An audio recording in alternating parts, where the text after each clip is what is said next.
Well, you're not going to believe it, but I always acknowledge in my theological journey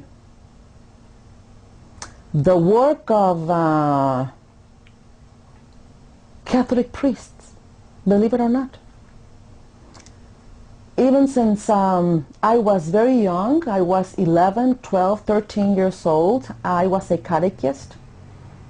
And it is the support, the encouragement, the words of support that I experienced by the pastors of my church. Of course, I mean, I grew up on the Mexican side, on the border.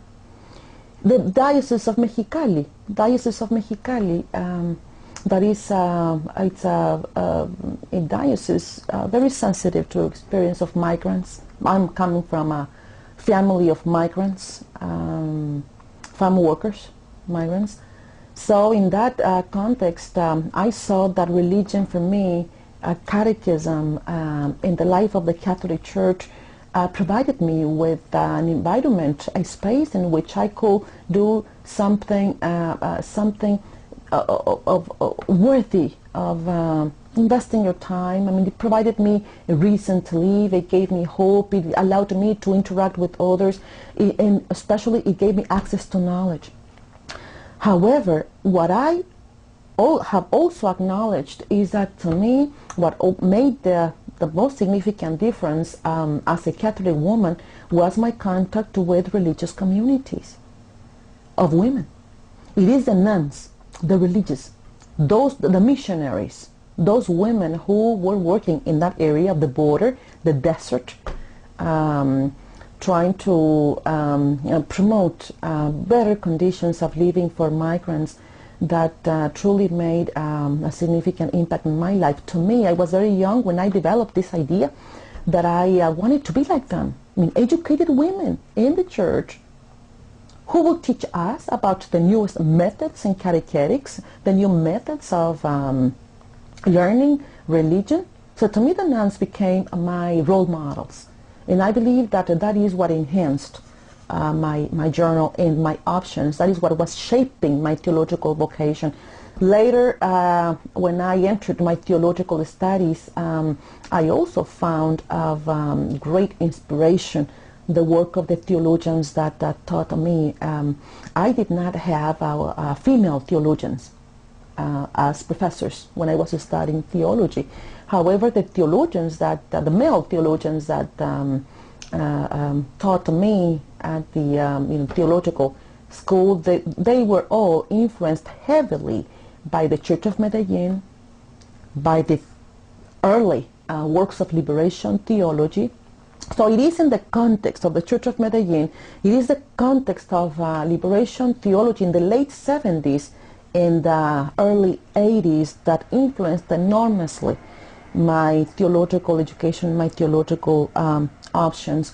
So to me, it is the kind of nourishment that I received when I was little, when I was growing up in my parish, as a welcoming parish, as a committed parish. We were, at my early age, in 13, 14, I was working as a missionary, going to the desertic places in Sonora, in Baja California. I mean, inspired by this vision of the gospel and the reign of God and so forth.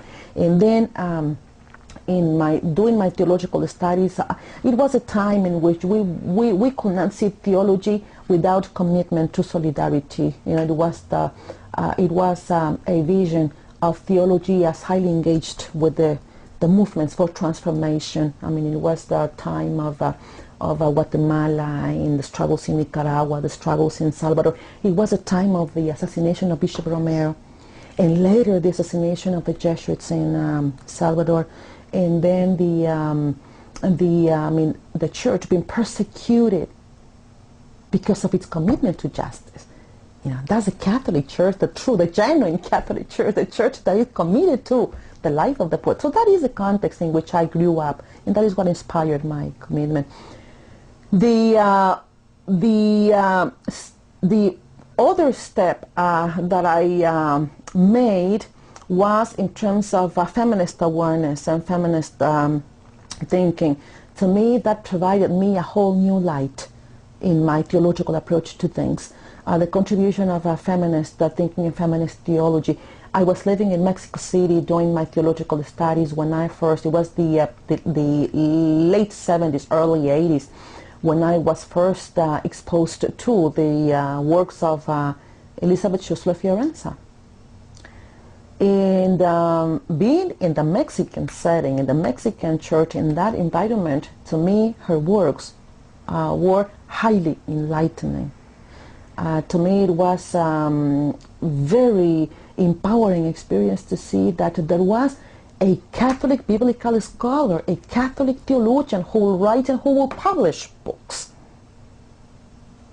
So her work became an inspiration, powerful inspiration in my life. And so feminist theology, until later, when I expanded my readings, I became a significant dimension of my theological work.